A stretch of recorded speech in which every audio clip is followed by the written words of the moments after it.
साहब, वही मेरी बेटी का कातिल है। कहाँ जाएगा भाग के? शायद इस पनवाड़ी को पता होगा, मैं पूछ के आता हूँ। उस पीसीओ वाले कमलेश को देखा है? जी देखा तो है साहब, पर वो तो अभी भी ऑटो में बैठकर उधर गया है। कुछ पता कहाँ गया होगा? हो सकता है साहब अपना कमरे पर गया हो। वो गली के नुक्कड़ पर आखिरी कमरा उसी का होता है साहब। सर उसका कहना है कि शायद अपने घर गया होगा। आइए सर चलते हैं।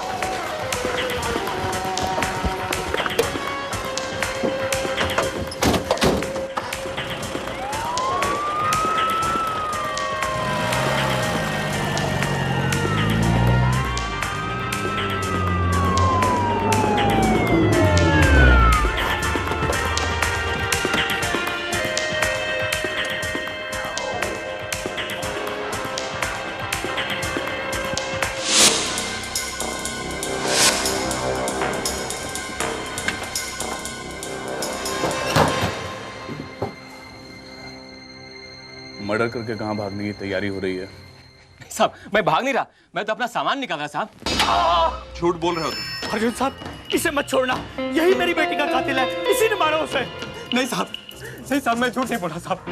रिलैक्स गुप्ता जी, आप आइए मेरे साथ प्लीज आइए। मैंने किसी का खून नहीं किया साहब, मैं सच बोल रहा साहब। अगर तुमने खून नहीं किया तो उस दिन रूपल को पहचानने से इनकार क्यों कर रहे थे? मैं डर गया था क्योंकि मैंने एक बार रूपल के साथ बदतमीजी करने की कोशिश की थी, इसीलिए मैं डर रहा था कि कहीं मुझे आप कातिल ना समझ लें, इसलिए मैंने उस वक्त रूपल को पहचानने से इनकार कर दिया था। उसके बाद मैंने रूपल के साथ कभी बदतमीजी नहीं की।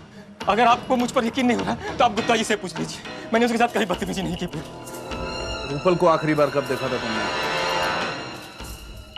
कल करीब रात 9 बजे जब मैं अपना पीसीओ बंद कर रहा था।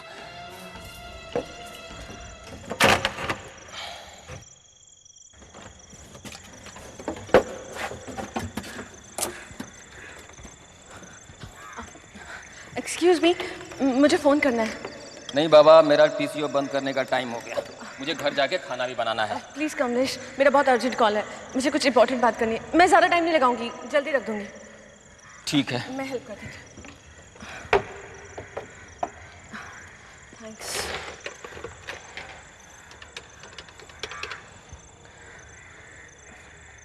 हेलो राकेश, कहाँ हो तुम? मैं कब से तुम्हारा वेट कर रही हूँ। हाँ जल्दी आओ, बाय। ये कोई बात नहीं, चेंज रख लो। Thank you.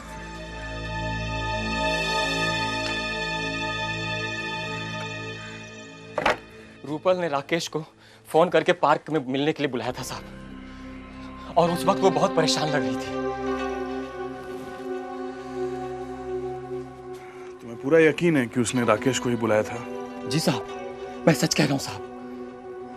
अगर ये बात सच नहीं निकली तो तुम झूठ और सच कुछ भी बोलने के लायक नहीं रह जाओगे। साहब आप क्यों इसकी बातों में विश्वास करें? मैं आपसे कह रहा हूँ आप इसे हथकड़ी लगा दीजिए।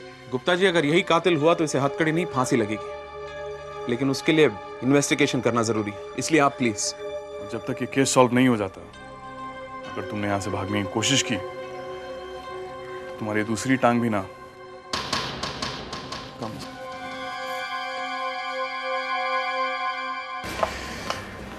हमें राकेश से पूछताछ करनी होगी विजय। सर मुझे तो कमलेश ही कातिल लगता है। उस पर तो नजर रखनी ही पड़ेगी। अच्छा मिस्टर गुप्ता, क्या आप बता सकते हैं कल रूपल राकेश से कितने बजे मिलने गई थी? इस वक्त करीब 8 सवा 8 का टाइम रहा होगा। क्या आपने कभी ऐसा महसूस किया कि रूपल और राकेश की एंगेजमेंट होने के बाद भी वो दोनों खुश नहीं थे? किसी तरह की कोई? नहीं, वो दोनों बहुत खुश थे। और भारती रूपल की दोस्त थी, आपकी छोटी बेटी की? रूपल की केवल एक ही दोस्त थी, वो थी भारती। आपकी छोटी बेटी क्या करती है? उसने अभी कॉलेज कंप्लीट किया है, लेकिन साहब मुझे पूरा यकीन है कि मेरी बेटी की हत्या के पीछे इस कमलेश का ही हाथ होगा। मैं आपका दुख समझता हूँ साहब। मेरी बेटी की लाश मुझे कब तक मिल जाएगी? पोस्टमार्टम के बाद मिल जाएगी, चिंता मत कीजिए। क्या आप हमें राकेश के घर तक गाइड कर सकते हैं प्लीज? आइए।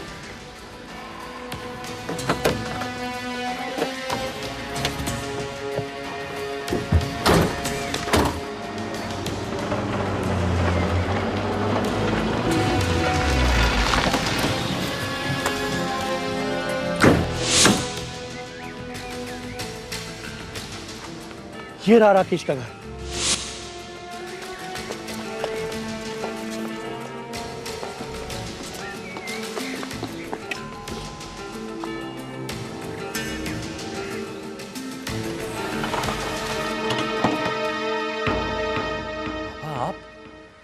अब इस तरह अचानक? अब कुछ नहीं रहा राकेश, रूपल नहीं रही। क्या पापा, आप क्या कह रहे हैं? बिल्कुल सही कह रहे हैं, इसी सिलसिले में आपसे पूछताछ करने आए हैं। जी हाँ, लेकिन प्लीज ये तो बताइए, रूपल को हुआ क्या? किसी ने उसको चंदन पार्क में मार दिया। क्या?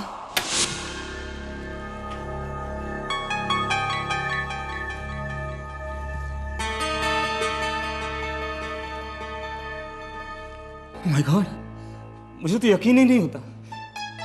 किसने किया ये सब? जिसने भी किया हो बच नहीं पाएगा।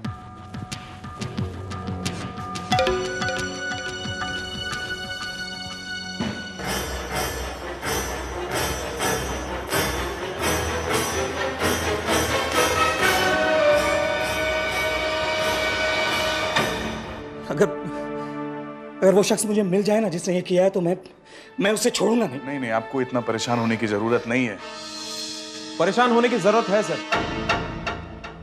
आइए चलिए सर, क्योंकि इनकी परेशानी बेडरूम में थी।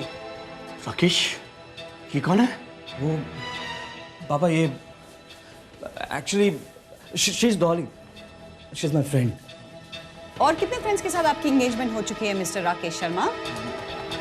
देखिए आप मैंने तुझ पर विश्वास किया और तूने नहीं पापा, आप मुझे गलत समझ रहे हैं। खबरदार जो मुझे पापा कहा। अगर मुझे तेरे स्वर्गीय बाप की दोस्ती का लिहाज ना होता तो मैं तुझे। कि पापा मुझे गलत मत समझिए please. Cool down mister Gupta. Officer, इसे मेरे आगे से ले जाओ, नहीं तो मैं पता नहीं क्या कर बैठूंगा। ठीक है। चलिए। Come on.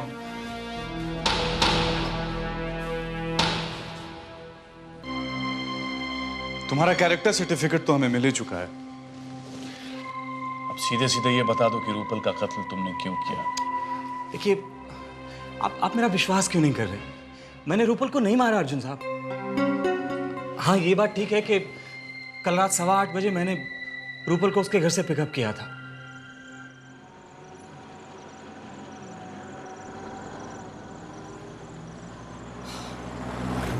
क्या बात है, तुम इस तरह गुमसुम क्यों बैठी हो भाई? कम ऑन यार, हम पार्टी में जा रहे हैं, चेहर आप। राकेश, मुझे तुमसे कुछ बात करनी है। वैसे हम किसकी पार्टी में जा रहे हैं? निशा की पार्टी में। पार्टी में बात भी कर लेना। What? निशा की पार्टी में? I don't believe this. Come on यार, तुम इस तरह जल क्यों रही हो? देखो, निशा अब सिर्फ मेरी फ्रेंड है, ओके? राकेश, गाड़ी रोको, मुझे इसकी पार्टी में नहीं जाना है। क्या रोको? तुम अचानक इस तरह क्यों बिहेव कर रही हो? तुमने सुना नहीं मैंने क्या कहा? गाड़ी रोको वरना मैं चलती गाड़ी से कूद पड़ूंगा। Listen Rupal, please listen to me. Rupal please listen to me. Rupal तुम्हें हुआ क्या है? मेरी बात सुनो तुम। क्या प्रॉब्लम है? क्या है? क्यों इस तरह बिगड़ रही हो तुम? ये तुम अपने आप से पूछो तो ज्यादा बेहतर रहेगा। Now leave me alone. Please listen to me Rupal. Rupal,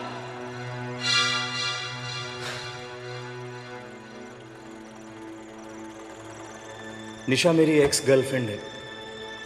Rupal को ये बात पता चली तो वो मुझ पर बहुत बिगड़ी। मेरा भी मूड खराब हो गया और मैं वहां से निकल गया। मैं अभी घर पहुंचने वाला था कि रूपल ने मुझे मेरे मोबाइल पर फोन किया।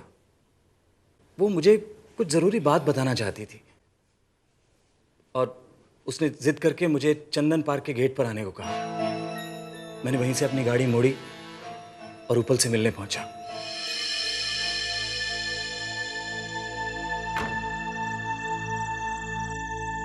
रूपल मुझे पार्क के बाहर दिखाई नहीं दी तो मैं पार्क के अंदर गया।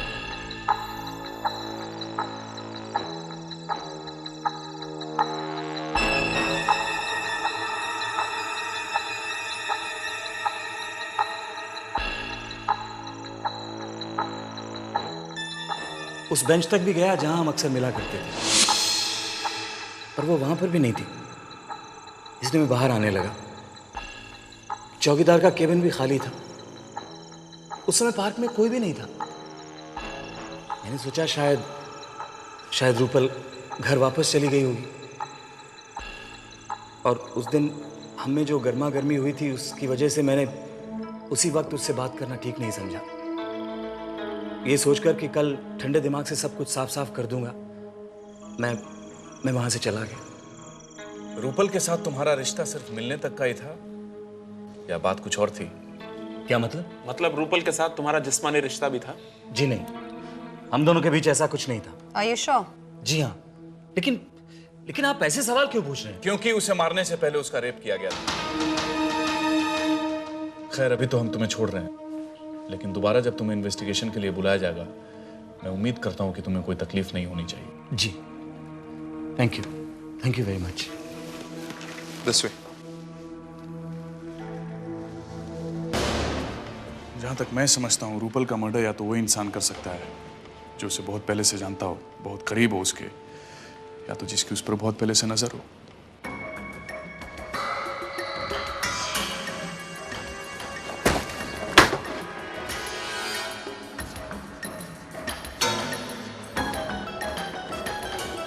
बहुत सोलिए कृष्णा जी, उठिए।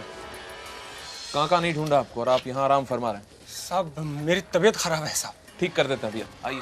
साहब लेकिन आप मुझे लेके कहाँ जा रहे हैं साहब? डॉक्टर के पास। चेकअप बहुत जरूरी है। मैं ठीक हो जाऊंगा साहब। नहीं, हम ठीक करेंगे आपको, आइए। साहब मैं ठीक हो जाऊंगा साहब। चलिए, कोई नहीं।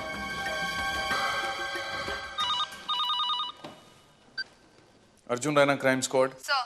हाँ बोलो अवनी। सर मैंने गुलाब चंद के घर को अभी सर्च किया है। उसके घर से एक ब्लड स्टेन चाकू मिला है। वेरी गुड, उसे अरेस्ट करके यहाँ ले आओ। Right sir. मैंने कुछ नहीं किया सर, कृष्णा नारियल वाला। क्या बात है साहब? मुझे इस तरह पकड़ के मिलाया गया, मेरा कसूर। इसे पहचानते हो? हाँ? पहचानता हूँ साहब, ये मेरा गमछा है। पार्क में कैसे आ गया? मैं नहीं जानता साहब। तुम्हारा गमछा है और तुम्हें नहीं पता, तो फिर किसे पता होगा? साहब मुझे नहीं पता साहब, किसका गमछा। बताता हूँ साहब।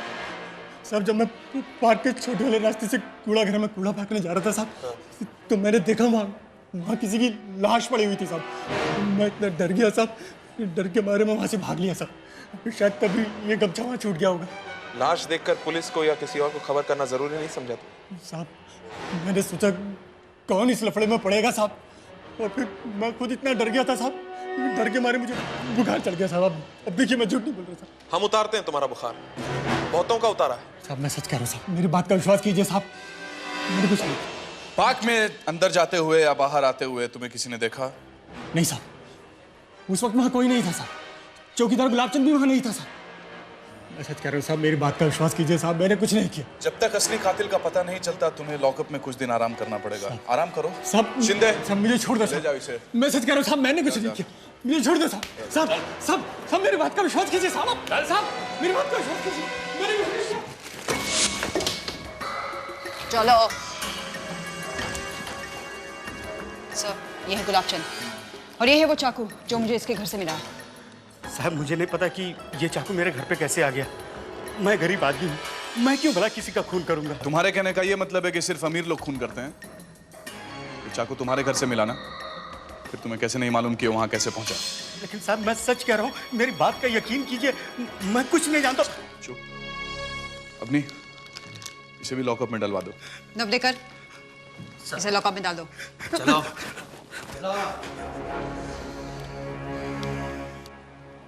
इसे टेस्ट के लिए भिजवा दो। राइट। सर ये रूपल की पोस्टमार्टम रिपोर्ट आ गई।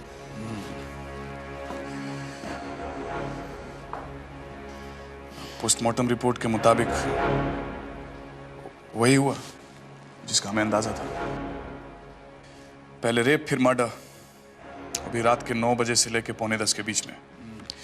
सारे सस्पेक्ट्स के डीएनए टेस्ट करने होंगे। कृष्णा और गुलाबचंद तो लॉकअप में हैं ही। विकी और राकेश को डीएनए टेस्ट के लिए इन्फॉर्म कर दो। क्या वजह हो सकती है? कोई रूपल का खून क्यों करेगा? ताज्जुब की बात है ये। It's just not a simple case of murder. पहले उसका बलात्कार किया गया, फिर उसे मारा गया। Strange. He could be a sex maniac, or maybe somebody who always was waiting for an opportunity to find her alone.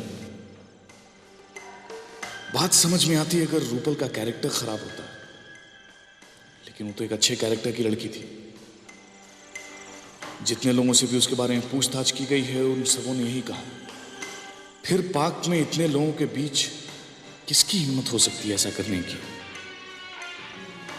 दरअसल ये काम तो वही कर सकता है जो उस पार्क से अच्छी तरह वाकिफ हो, जिसे ये पता है कि उस पार्क में कौन सा वॉचमैन कितने बजे आएगा, कितने बजे जाएगा, या उस पार्क में अंदर आने और बाहर जाने के कितने रास्ते हैं, कौन कौन सी जगहों पे वो छुप सकता है। या ऐसा भी हो सकता है कि कातिल इस बात को जानता हो कि रूपल उस रात पार्क में कितने बजे आने वाली है। अगर हम ये मान लें कि उसे ये बात पता थी और वो इसके इंतजार में वहां बैठा हुआ था और उसके आने तक वहीं रुका था, तो उसने जरूर कोई ना कोई सुराग वहां पे छोड़ा होगा। इसलिए उस जगह जाना बहुत जरूरी है, क्योंकि कातिल हमेशा इन हालात में कोई ना कोई सुराग मौकाए वारदात पर छोड़ देता है। Yes, I think I need to go there and check it out. शायद कोई चीज हमसे मिस हो रही हो, शायद कोई ऐसा सबूत जो हमारे सामने हो लेकिन हम उसे पहचान नहीं पा रहे हैं। क्योंकि ये बात तो तय है कि कातिल इंतजार में जरूर रहा होगा और मौका पाते ही उसने रूपल का बलात्कार किया और फिर उसका खून। I am sure I will find something.